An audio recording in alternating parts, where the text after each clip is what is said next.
Le soleil tombait sur Corina comme une braise lente. Dans Maison Cirali, les derniers cintres tintaient comme des prières d'acier. Siraka, 32 ans, essuya la sueur de son front avant de verrouiller la grille. Sa robe était impeccable, mais ses yeux fatigués. Dehors, les 4x4 fumées défilaient comme des promesses interdites. À l'intérieur, des femmes souriaient derrière leurs lunettes de luxe. Sira resta un instant immobile, avalant sa jalousie comme un médicament amer. Elle venait encore de perdre une cliente et d'ouvrir un message de rappel bancaire. La vie, pour elle, s'était réduite à survivre avec dignité. Sur le chemin du retour, les notifications de son téléphone clignotaient, voyage, dîner, réussites éclatantes. Elle regardait tout en silence, le cœur battant au rythme d'une colère qu'elle n'avouait pas. C'est alors qu'une Mercedes noire s'arrêta. Une vitre s'abaissa. Le visage du passé apparut, Iliana Lys. Jadis, une fille timide et pieuse. Ce soir, une reine. Le regard d'Iliana la traversa comme une flèche. Et Sira? On dirait que le temps t'a oublié. Tu es libre demain midi? Le ton d'Iliana n'admettait pas de refus. Le lendemain, Sira entra dans un restaurant où un seul plat coûtait son chiffre d'affaires du jour. Iliana parlait peu. Mais chaque mot vibrait d'une autorité tranquille, presque surnaturelle. On ne t'a jamais appris la vérité, dit-elle. La réussite ne se mérite pas, elle se négocie. Le mot resta suspendu, comme une invitation et une menace. Négocier avec qui? Avec quoi? Iliana évoqua une table d'obsidienne, une pierre noire, un serment ancien. Sira voulut rire, mais aucun son ne sortit.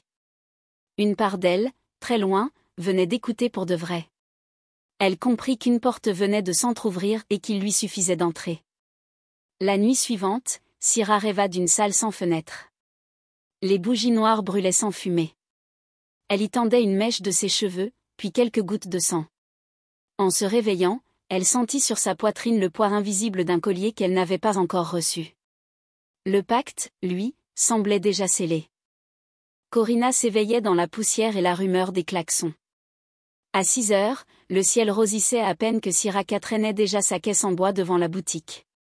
Le sol encore humide de la veille, l'air collé à la peau, elle disposait les portants de robes d'occasion venus de Lagos. Elle repassait, pliait, souriait à une rue qui ne la regardait pas.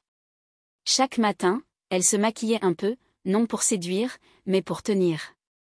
Son miroir fissuré reflétait moins une femme qu'un combat en équilibre. Elle croyait encore que la persévérance finirait par suffire. À 24 ans, elle avait ouvert sa première échoppe avec 3 cartons et un crédit qu'elle n'avait jamais vraiment fini de payer. Les clients entraient, tâtaient, soupiraient. « C'est joli, mais je repasse. » Elle hochait la tête, le cœur plié comme les tissus invendus. Le soir, elle comptait les pièces sous une ampoule nue, pendant que sa mère, Maïmouna, priait dans la pièce voisine. « Dieu te donnera mieux, ma fille. » Cette phrase, Sira l'aimait autant qu'elle la haïssait.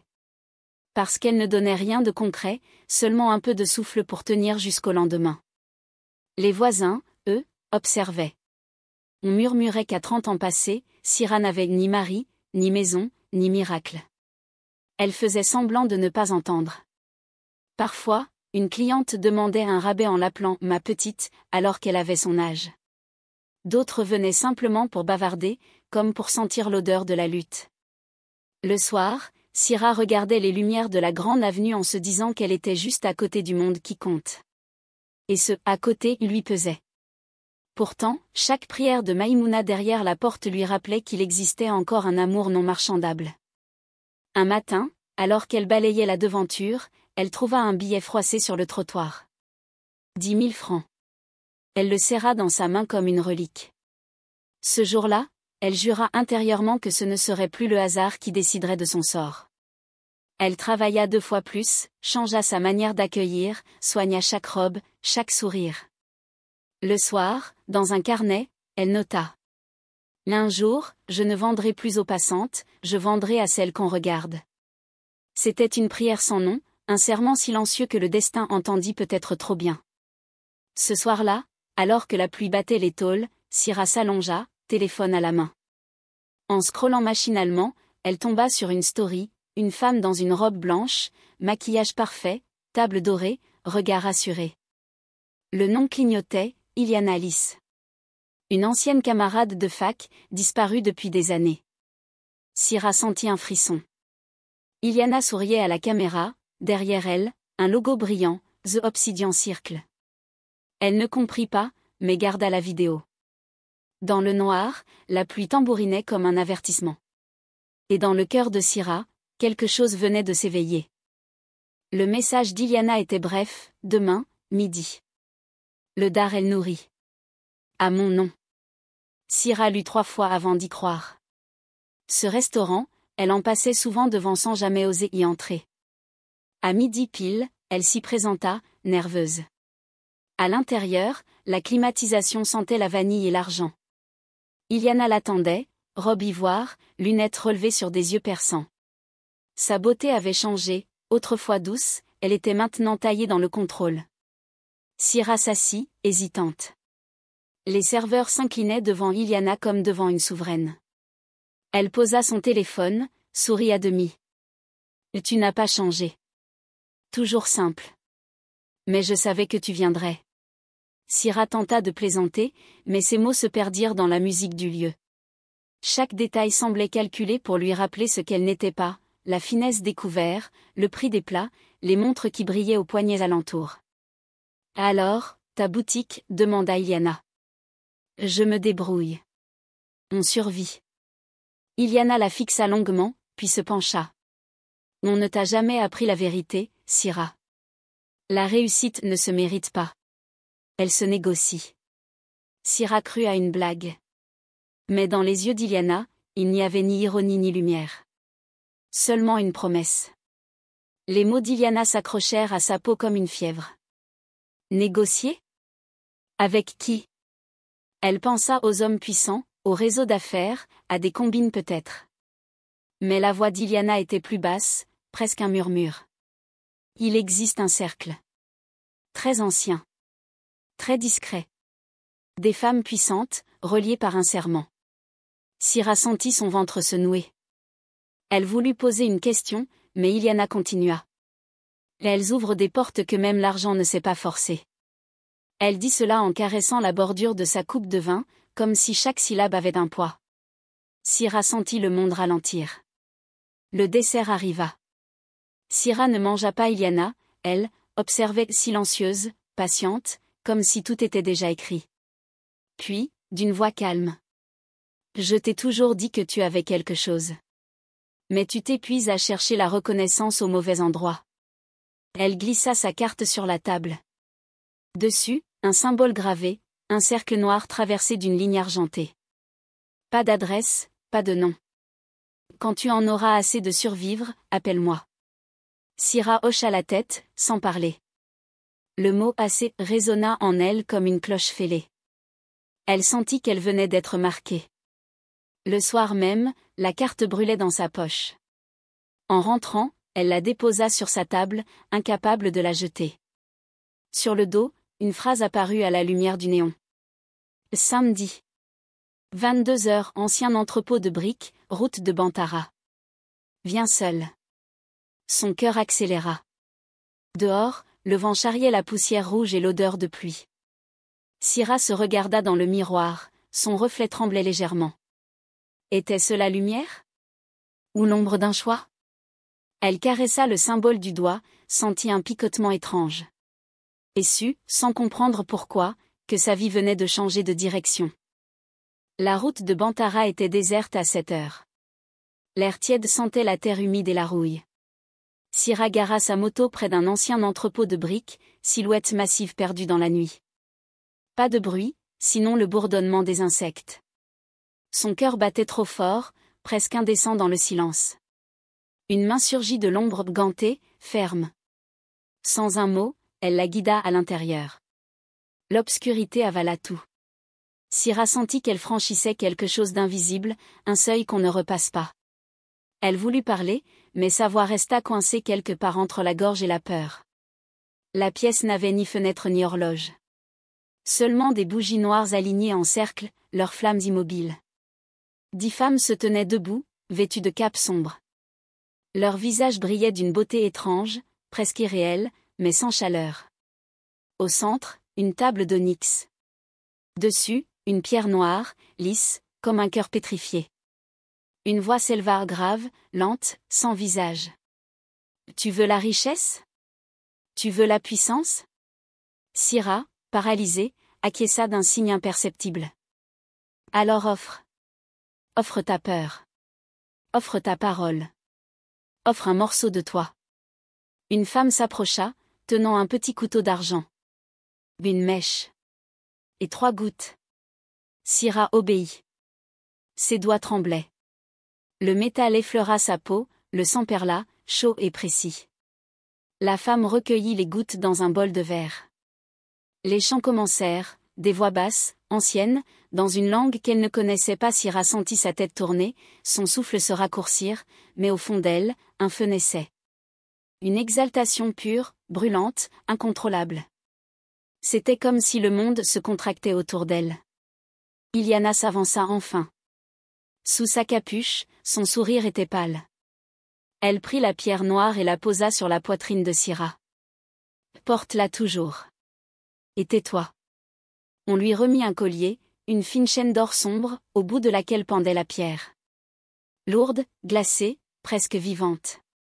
La voix reprit. « Va partir de cette nuit, tu appartiens à la table d'obsidienne.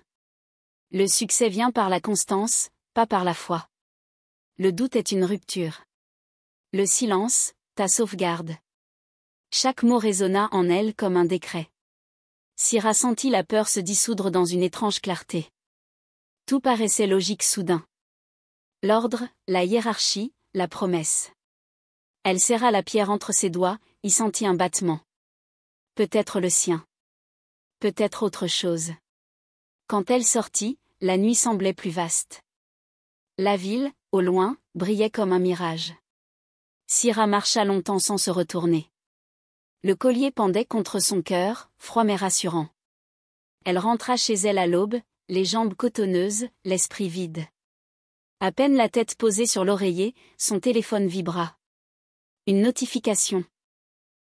@Zola Trends, une influenceuse suivie par des milliers de femmes.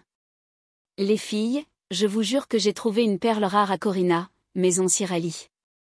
Allez-y avant que tout parte. Syrah resta figée, le souffle coupé. Le pacte, semble-t-il, avait entendu. Le matin suivant, la lumière paraissait différente. Plus dorée, plus lourde.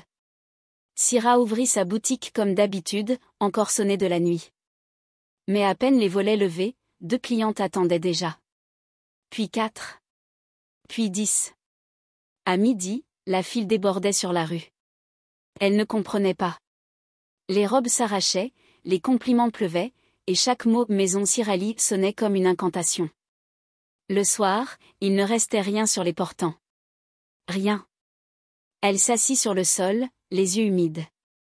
En un jour, elle avait vendu plus que sur un mois entier. Le collier battait faiblement contre son cœur. Les jours suivants furent une ivresse. Les notifications explosaient. Des influenceuses partageaient ses créations, des magazines la mentionnaient, et un banquier qu'elle n'avait jamais rencontré lui proposa un crédit de plusieurs millions sans garantie. « Madame K, on croit en votre potentiel. » Syrah signa sans hésiter. Son nom commençait à circuler, ses messages débordaient. Un photographe lui proposa un shooting gratuit pour le plaisir d'aider une femme inspirante. Tout semblait s'aligner avec une perfection surnaturelle. Même ses concurrents venaient la féliciter, la voix serrée. Chaque matin, elle se réveillait avec la peur que tout s'arrête. Mais rien ne s'arrêtait. Syrah essayait de rester rationnelle. Elle parlait de timing, de chance, de marketing. Mais au fond, elle savait. Il y avait quelque chose derrière cette vague, une main invisible qui poussait. Pourtant, la peur s'effaçait sous la douceur du succès. Elle ne voyait plus les heures passer, ne comptait plus la fatigue. Sa mère l'appelait souvent pour prier ensemble, mais Syrah écourtait. Elle disait qu'elle travaillait tard, qu'elle n'avait pas le temps. Le soir, elle observait la pierre noire à sa poitrine. Elle brillait d'un éclat léger, comme un œil discret. Elle crut y voir son reflet sourire. En 2 semaines, Maison Sirali n'était plus un secret de quartier. Les caméras débarquaient, les radios appelaient, les journaux voulaient son histoire. On parlait de « la jeune femme qui a révolutionné la mode locale ». Un investisseur proposa de financer une 2e boutique, dans un quartier huppé. Syrah accepta aussitôt.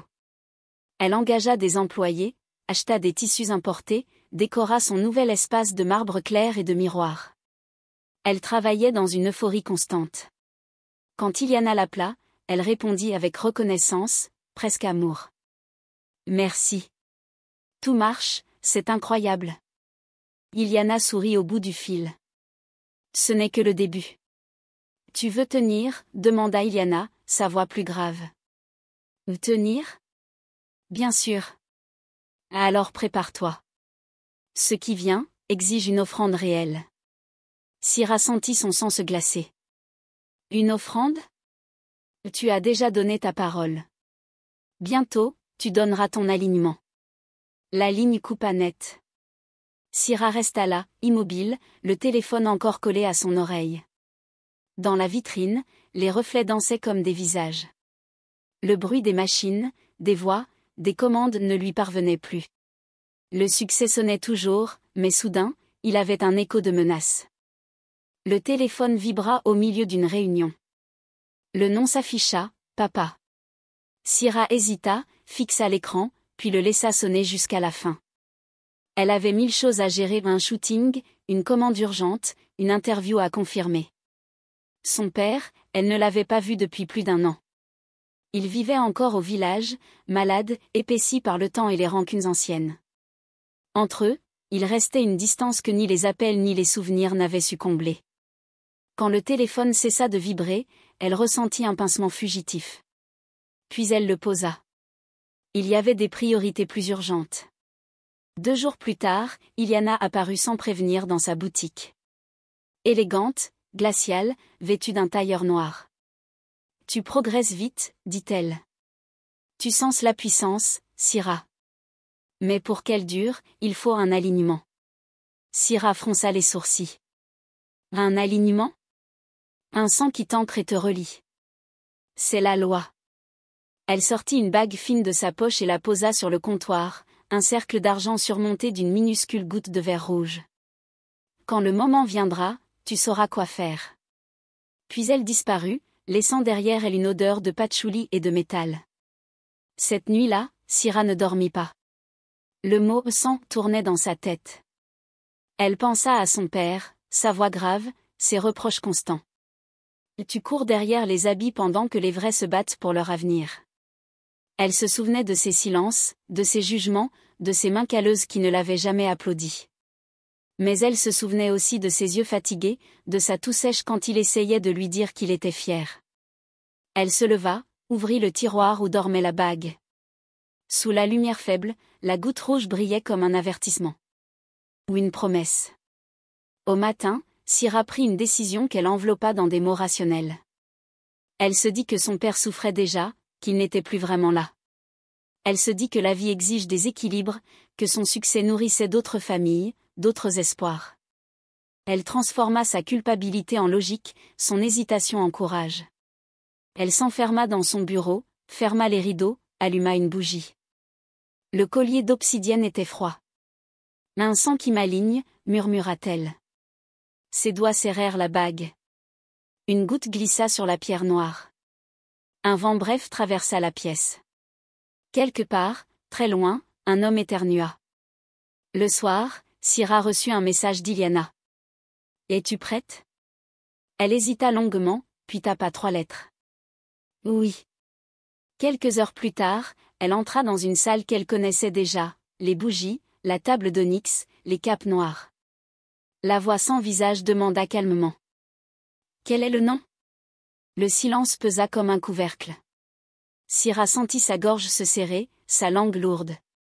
Puis, presque sans le vouloir, elle prononça. Une seule fois. Le nom de son père. Les flammes vacillèrent. Et dans ce vacillement, la peur se tut pour toujours. 3 jours après le rituel, le téléphone sonna à l'aube. Une voix familière, essoufflée, sanglotante. « Syrah, ton père est parti cette nuit. Les mots tombèrent un à un, comme des pierres dans un puits sans fond. L'arrêt cardiaque, ajouta Théon, mort paisible. Elle resta immobile, la main sur la bouche, le regard vide.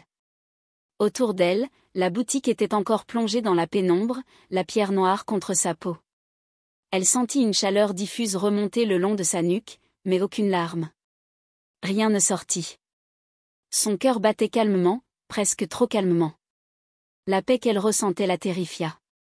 Le lendemain, elle prit la route du village de Koba, là où le temps semblait arrêté. Les femmes s'alignaient devant les cases, le foulard noir serré autour du front. Les hommes parlaient peu. Le corps de son père reposait dans une pièce fraîche, recouvert d'un drap blanc. Syrah s'agenouilla, regarda le visage familier devenu étranger. Il paraissait apaisé, presque soulagé. « Il n'a pas souffert, dit un oncle. » Elle hocha la tête, les lèvres closes. Les prières s'élevèrent, les mains se joignirent. Syrah suivait les gestes sans les sentir. Dans sa poitrine, un vide neuf grandissait, propre, presque pur. Les jours suivants, elle resta enfermée. 3 jours sans parler, sans manger, sans pleurer. Le miroir reflétait une femme qu'elle ne reconnaissait plus. Elle se souvenait de tout, la bague, la bougie, le nom prononcé. Mais elle refusait d'y voir un lien. Elle se disait que c'était le hasard, une coïncidence. Il était malade depuis longtemps, se répétait-elle. Pourtant, chaque fois qu'elle touchait le collier, une vibration la traversait, comme un souffle de confirmation. Une part d'elle se débattait encore, cherchant la culpabilité. Une autre l'étouffait déjà sous un calme impitoyable. La fissure s'élargissait, sans bruit. Le 4e jour, Syrah rouvrit les volets. La lumière inonda la pièce, crue, indécente. Elle plia soigneusement le voile noir de deuil et le rangea. Elle décida de ne plus en parler. Pas à sa mère, pas à Iliana, pas même à elle-même.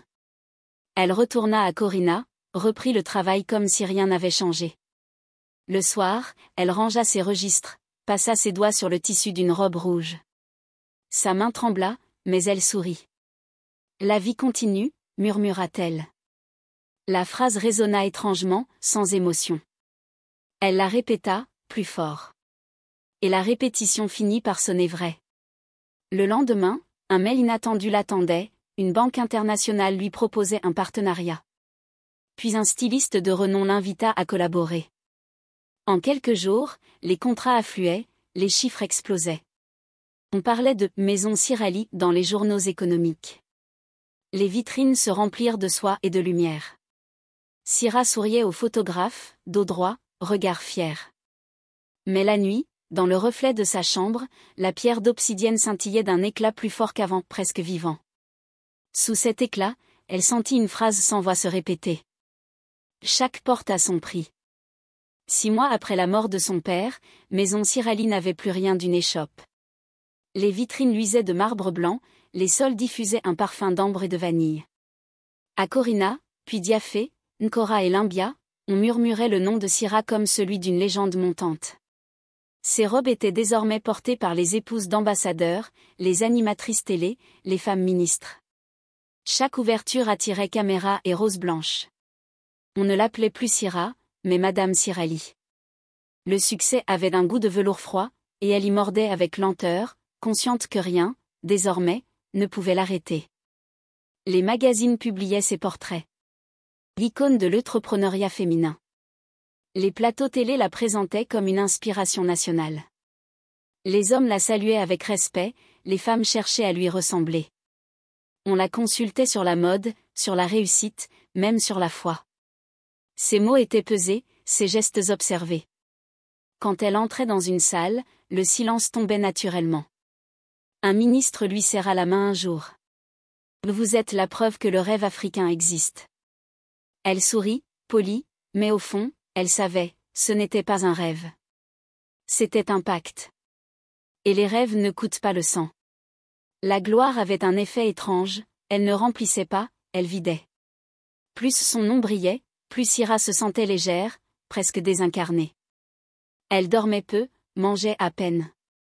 Le soir, elle restait seule dans son salon, le regard fixé sur les murs de marbre, les trophées, les écrans qui citaient son nom. Le collier d'obsidienne ne la quittait jamais. Parfois, il battait, comme un cœur indépendant du sien. Elle se demandait si son père verrait cela de là où il était. Mais aussitôt, la pensée s'effaçait, avalée par le parfum des fleurs et la lumière des flashs. Elle préférait ne pas savoir. Syrah se couvrit de silence et d'ordre. Son regard devint plus droit, ses mots plus tranchants. Elle licencia sans trembler, exigea la perfection. Sa voix ne tremblait plus jamais. On disait qu'elle imposait le respect. Elle disait simplement qu'elle n'avait plus le temps. Chaque boutique ouvrait comme un temple, chaque robe portait un nom symbolique, foi, souveraine, éternelle. Tout en elle semblait calculé, mais rien n'était faux. C'était la nouvelle Syrah, impénétrable, élégante, distante. Et plus elle montait, plus elle sentait que l'air se raréfiait. La hauteur n'avait pas d'odeur.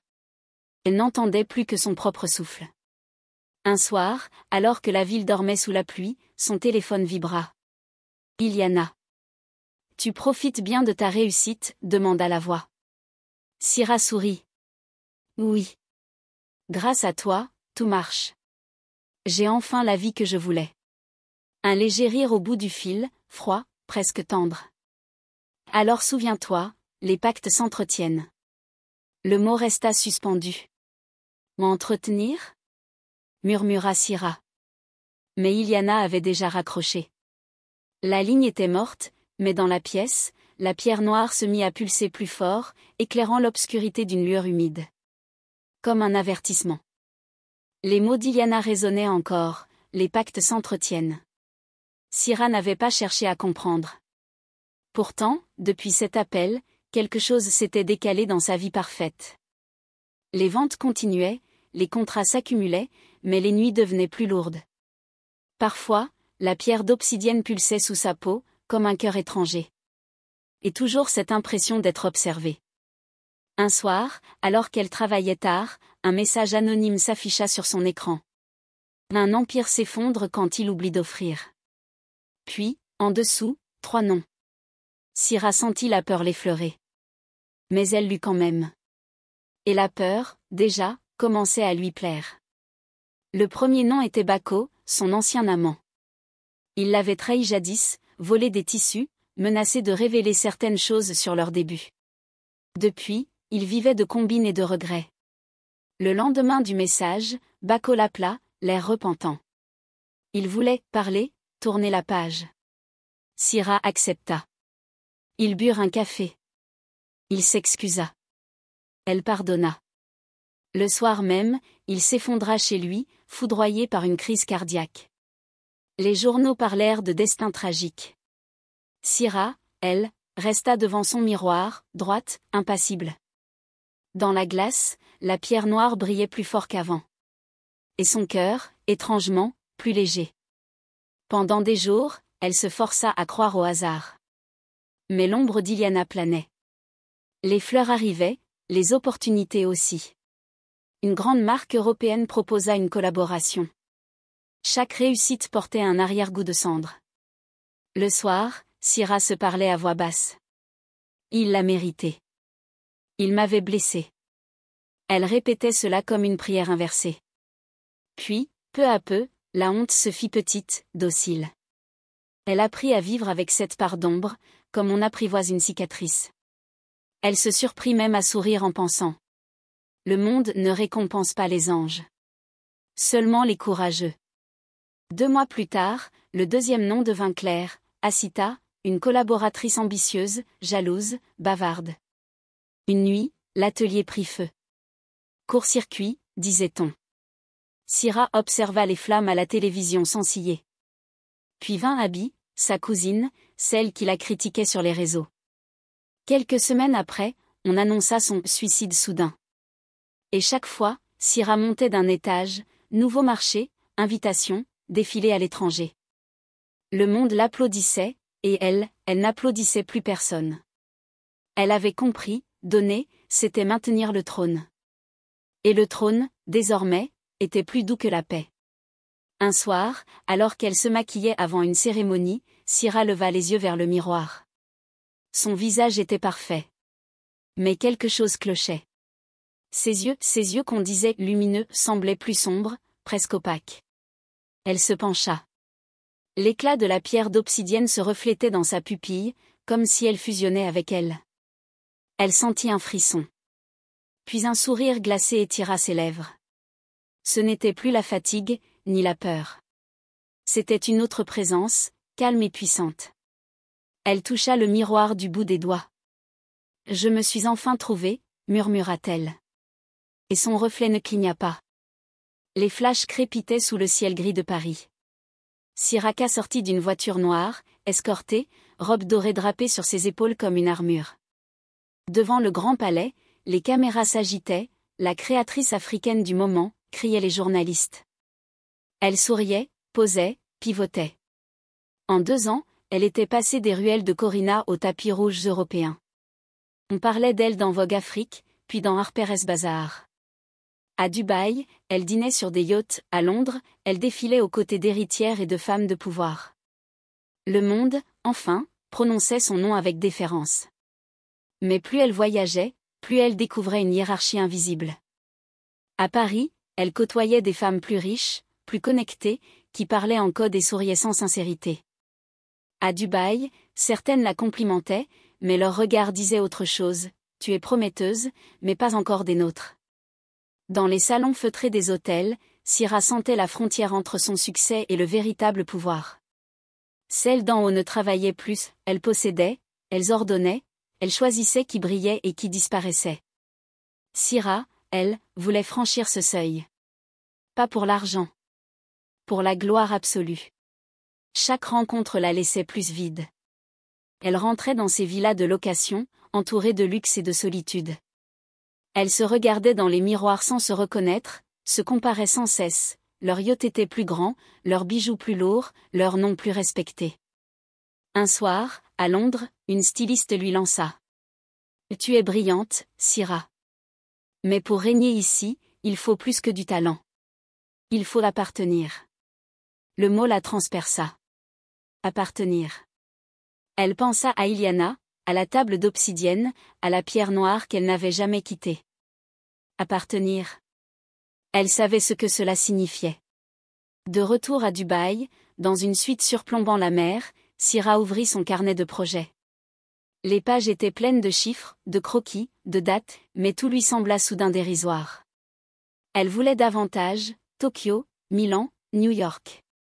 Des boutiques dans les capitales, des tapis rouges aux Oscars, des collaborations mondiales. Elle voulait que son nom soit cité dans les livres d'histoire.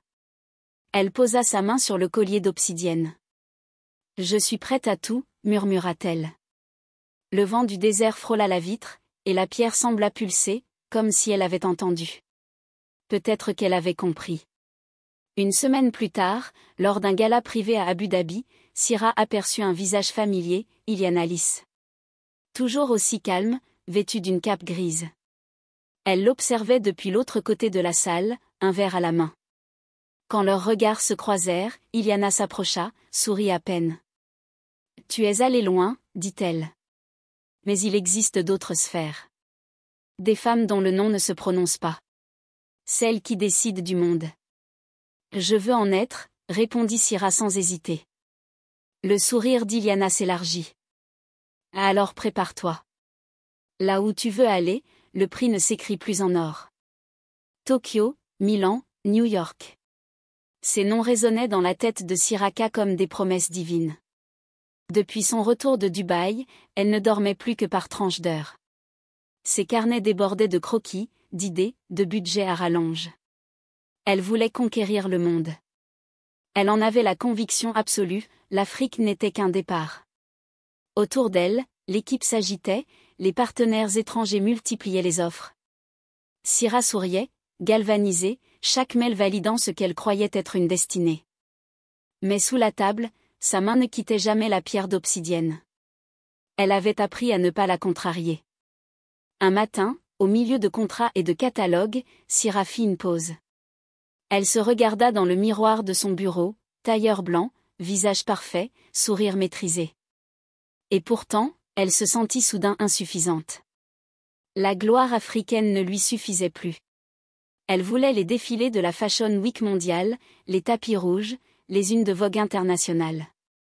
Elle attrapa son téléphone, scrolla son répertoire et trouva le nom, Iliana Lis.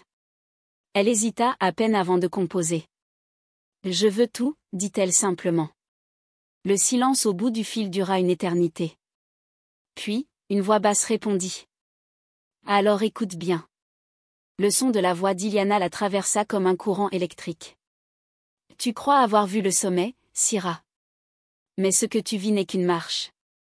Il existe un autre niveau. Là, on ne parle plus de célébrité, mais de postérité. » Syrah ferma les yeux. Elle imaginait déjà son nom gravé sur les murs des grandes maisons, les mannequins défilant sous les flashs, les articles de presse mondiaux. Elle se voyait devenir un symbole. Son cœur battait fort, presque douloureusement. « Je veux y aller », répondit-elle. Iliana resta muette un instant, puis soupira. « Alors prépare ton âme. » Ce soir-là, Syrah rentra dans sa villa, la mer scintillant au loin. Elle alluma des bougies, s'assit seule face à la fenêtre. Elle sortit un carnet, griffonna quelques mots, Tokyo. Milan. New York. Histoire. Ses mains tremblaient, pas de peur, mais d'excitation pure. Elle pensa à son père, à ses sacrifices passés, aux morts qu'elle avait justifiés. Puis elle sourit. Tout cela, se dit-elle, n'avait été qu'une initiation. Elle caressa la pierre d'obsidienne. Je suis prête. Montre-moi la suite. Le vent du large se leva brusquement, faisant vaciller la flamme des bougies. Et dans le silence, quelque chose répondit. 2 jours plus tard, Iliana rappela. Ils ont entendu ton appel, dit-elle d'une voix calme. Qui ils, demanda Syrah. Un silence. Puis, lentement. Ceux qui t'ont porté. Ceux qui réclament maintenant leur dû. Syrah sentit un frisson courir sur sa peau. Qu'est-ce qu'ils veulent? Iliana inspira longuement. Ce que tu as de plus précieux. Puis la ligne se coupa. La pierre d'obsidienne vibra une dernière fois. Syrah resta seule, le souffle court, devant la baie vitrée. Au loin, la mer s'assombrit. Et dans son reflet, quelque chose bougea mais ce n'était pas elle. Le soleil tombait lentement sur Koba, dessinant des reflets d'or sur les murs blancs de la villa. Dans le jardin, les fleurs débordaient, éclatantes roses, hibiscus, bougainvilliers, un océan de couleurs. C'était la maison que Syrah avait offerte à Maïmouna, 3 ans plus tôt. Elle n'y était pas revenue depuis. En descendant de sa voiture, elle sentit l'odeur du savon noir et du riz au feu de bois. Tout ici semblait inchangé. Pourtant, à mesure qu'elle avançait, quelque chose en elle se contractait, ce lieu respirait la paix, et cette paix lui faisait peur. Maïmouna l'attendait sur le seuil, un pagne noué à la taille, les cheveux enveloppés dans un foulard bleu. Son visage, ridé par le temps, s'éclaira aussitôt.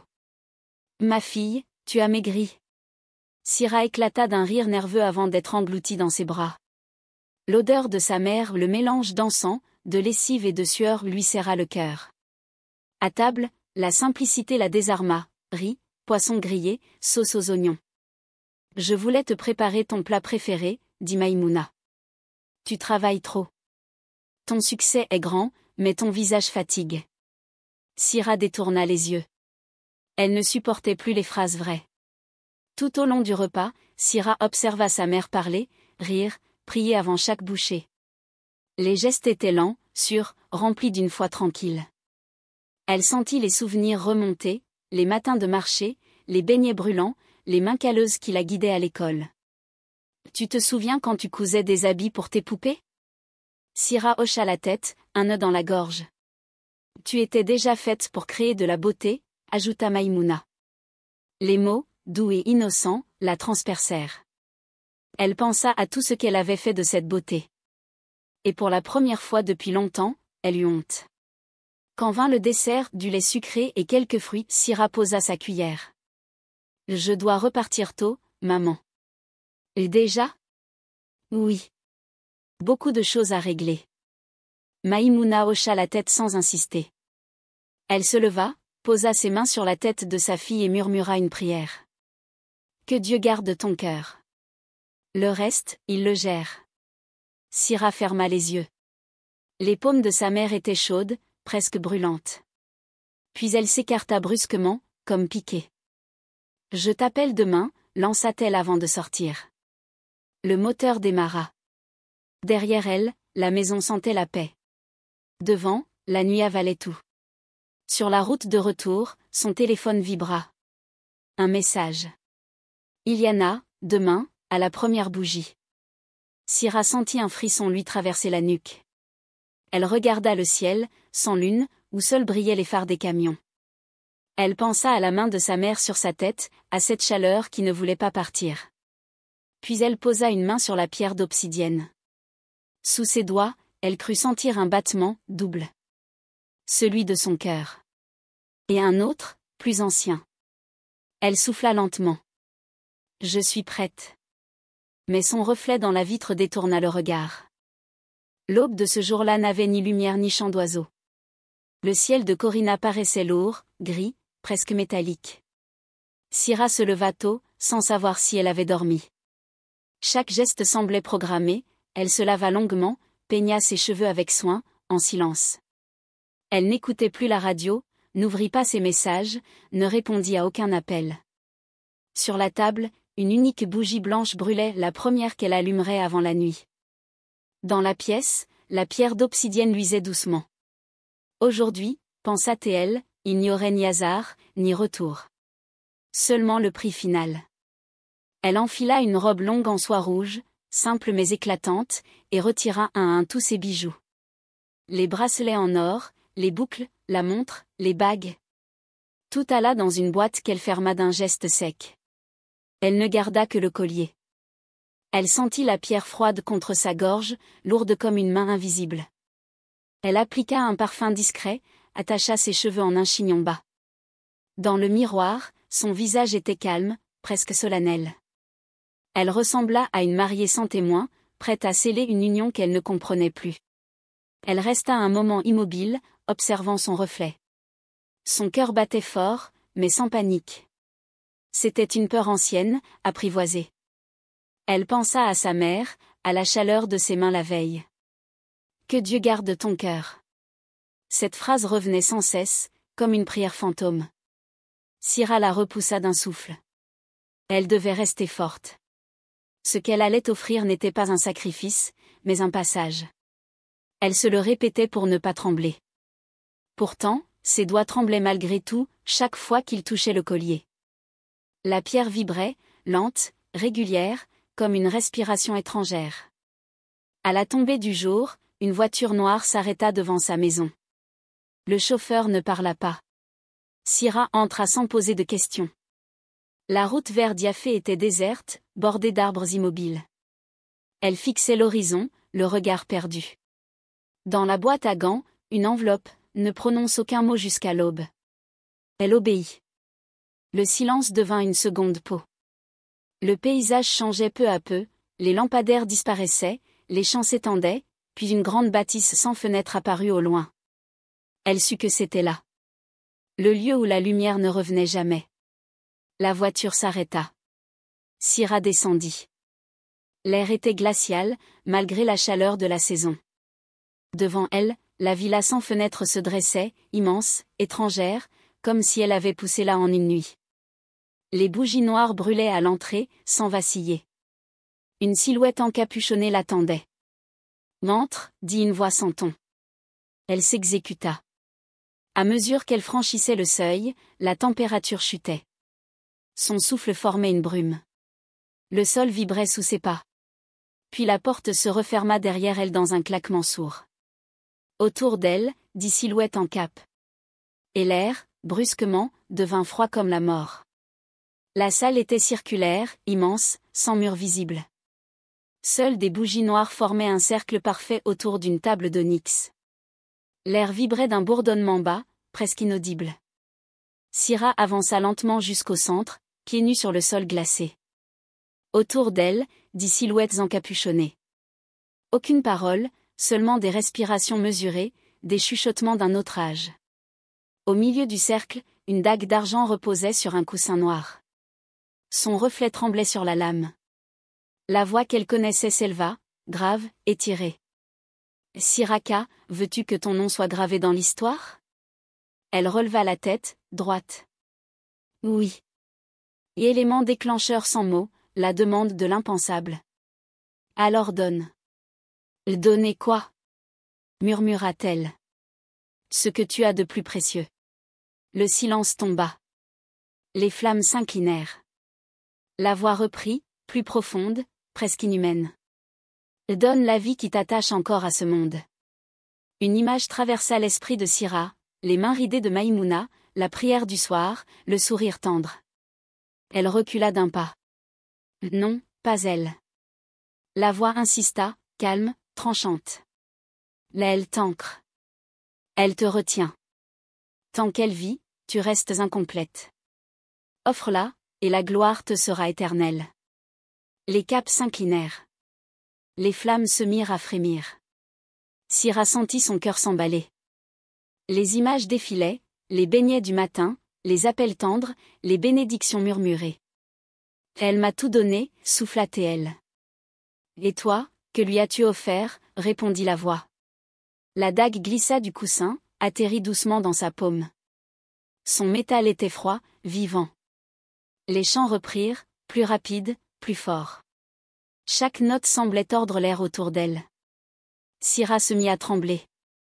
La peur voulait parler, l'orgueil la bâillonnait. Elle releva le menton, les yeux luisants. Je suis arrivée jusqu'ici pour ne pas reculer. Et le cercle retint son souffle. Les silhouettes murmurèrent en chœur un mot ancien. Le sol vibrait, les flammes montaient plus haut. Sira ferma les yeux, leva la dague, la voix de sa mère résonnant au fond de sa tête. Que Dieu garde ton cœur. Une larme solitaire coula sur sa joue, qu'elle effaça aussitôt. Elle se força à sourire. Je suis prête. Les capes s'inclinèrent à nouveau. La voix se fit douce, presque compatissante. Alors prononce. Le souffle court, Sira articula lentement. Maï, mou, na. Les bougies s'éteignirent d'un seul coup. Et l'obscurité s'abattit sur le monde. Un silence absolu engloutit la pièce.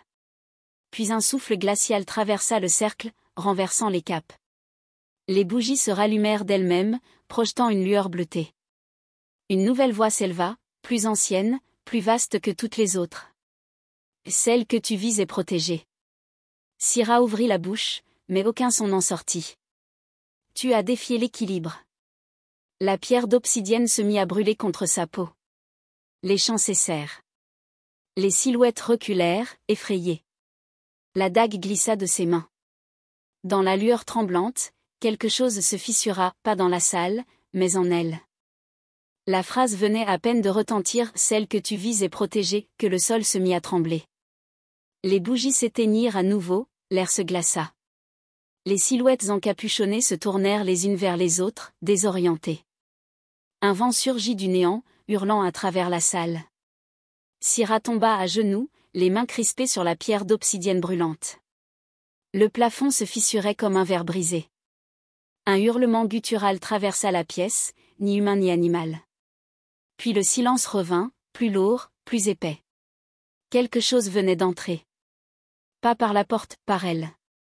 La première silhouette se forma dans la brume, Bako. Ses yeux étaient creux, son visage figé dans une expression de douleur muette. Pourquoi, Sira? Souffla-t-il. Derrière lui, Asita, les bras brûlés, la peau encore noircissante, et Abi, la corde invisible autour du cou. Elles avançaient lentement, leurs pas ne produisant aucun son. Leurs voix s'unirent, glaciales. Tu nous as donné pour des sacs et des lumières? Sira recula, les yeux écarquillés. Les silhouettes encapuchonnées, terrifiées, se dispersaient. Iliana, figée à l'autre bout du cercle, murmura. Le cercle s'est inversé. Et le vent se remit à hurler.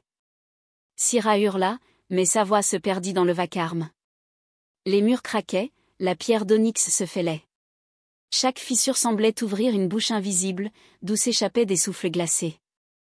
Les revenants approchaient, lents, inexorables. Leurs visages n'exprimaient pas la haine, mais une tristesse infinie. Syrah sentit son cœur se déchirer sous le poids du remords. Tout ce qu'elle avait voulu, l'admiration, la richesse, la gloire. Tout se réduisait à ça, des ombres qui réclamaient justice. La peur n'avait plus de cri. Seulement une clarté brutale, elle savait enfin ce qu'elle avait déclenché. La dague, tombée plus tôt, s'éleva lentement dans l'air, comme tirée par une main invisible. Syrah la regarda, figée. « Non, non, je suis fidèle !» cria-t-elle. Mais la lame tourna doucement, la pointe dirigée vers elle.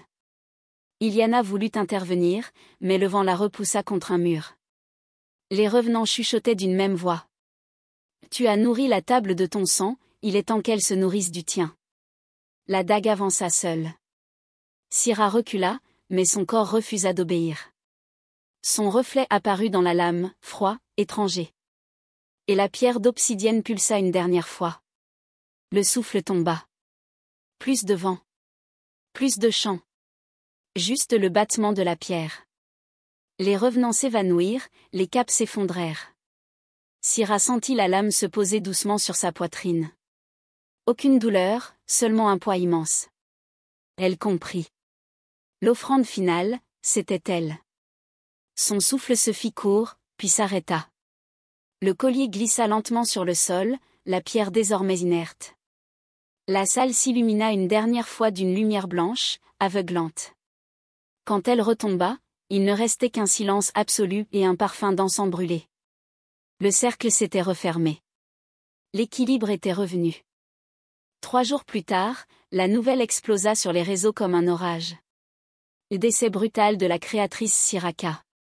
Les chaînes d'infos en continu s'emparèrent de l'affaire, les animateurs parlaient de choc national, de perte immense pour la mode africaine. Les photos défilaient, sourires figés, robes sublimes, regards lointains. Officiellement, la cause du décès était claire, arrêt cardiaque dans sa villa près de Diafé. Aucune trace de lutte, aucun témoin. Mais à Corina, les murmures se glissaient déjà entre les volets. Une mort pareille, ça ne vient pas de Dieu. Le mythe venait de basculer en légende. Le rapport médical, diffusé par un cabinet réputé, confirma la version. Cœur fatigué par le surmenage, stress extrême, insuffisance soudaine. Les journalistes reprirent les mots sans les comprendre. Mais dans les quartiers populaires, la rumeur enfla. Certains juraient avoir vu une lumière étrange la nuit de sa mort. D'autres racontaient qu'une pluie glacée était tombée uniquement sur sa villa. Une vendeuse du marché affirma même avoir entendu une voix dans le vent. Celle que tu vis est protégée. Les autorités, elles, gardèrent le silence. Et sur les réseaux, les hashtags prenaient le relais. Hashtag repose en lumière Syrah, hashtag Queen of Africa, hashtag destin brisé. Les plateaux télé s'emplirent de visages émus, d'experts improvisés. Certains parlaient de fatigue, d'autres de jalousie du milieu, d'autres encore de malédiction ancestrale. Les magazines sortaient des numéros spéciaux, glorifiant son parcours. Ses clientes pleuraient en robe noire, les influenceuses postaient des hommages aux légendes trop vite parties. Personne ne savait quoi dire vraiment, mais tout le monde voulait paraître affecté.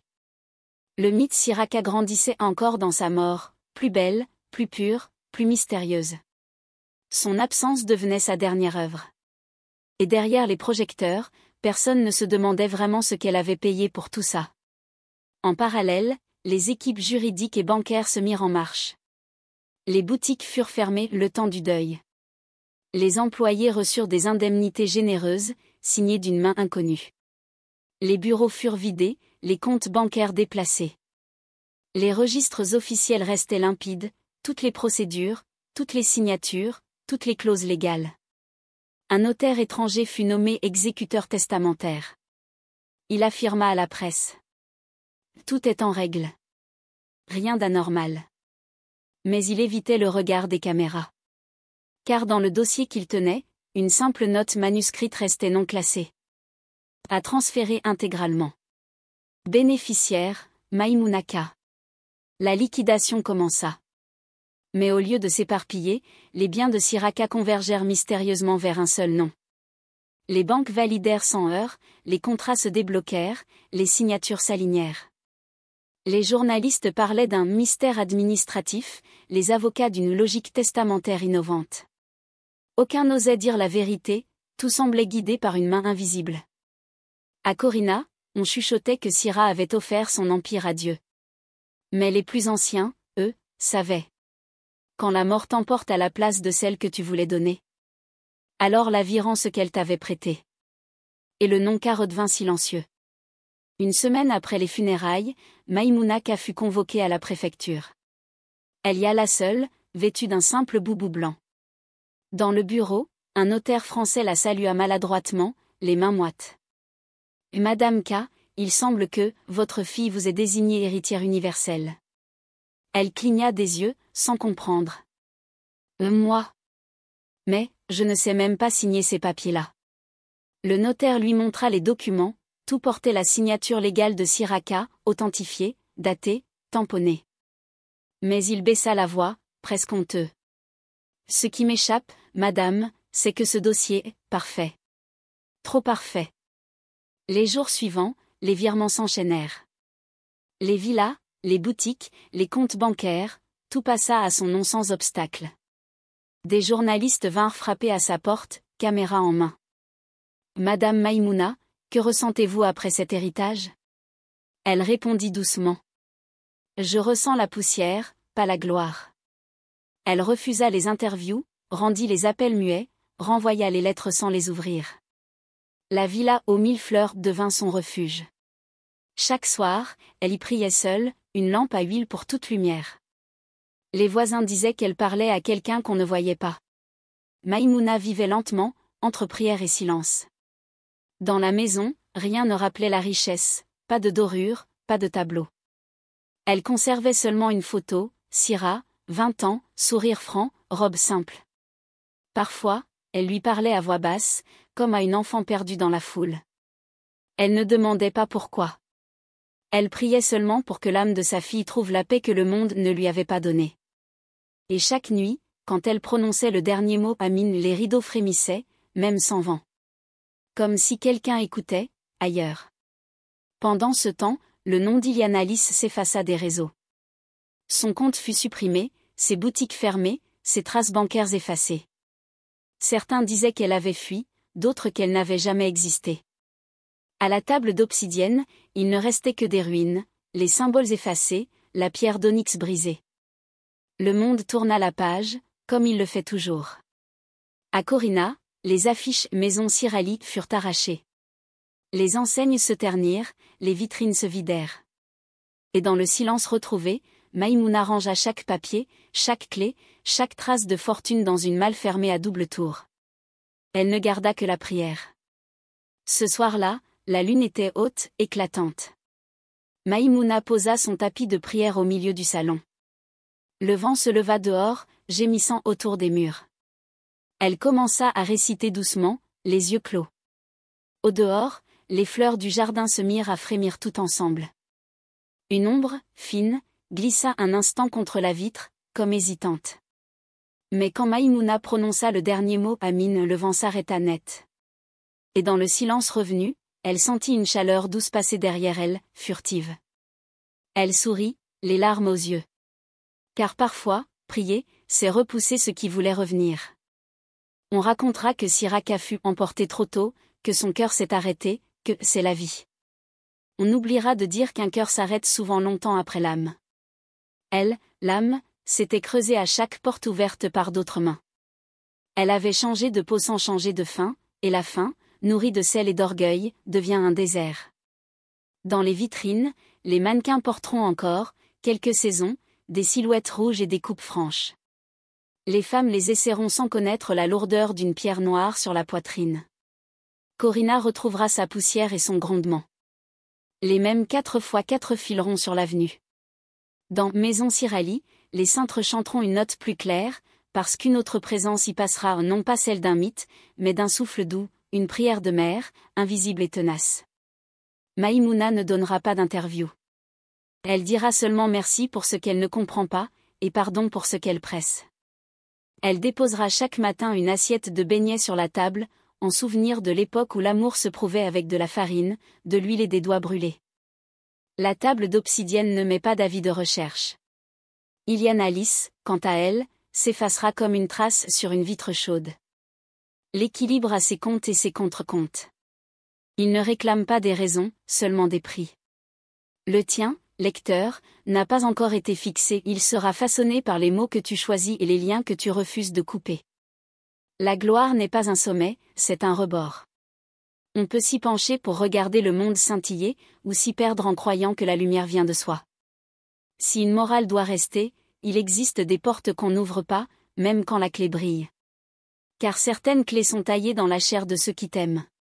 Et quand la prière d'une mère tient le monde par un fil, le fil, parfois, devient corde non pour étrangler, mais pour retenir.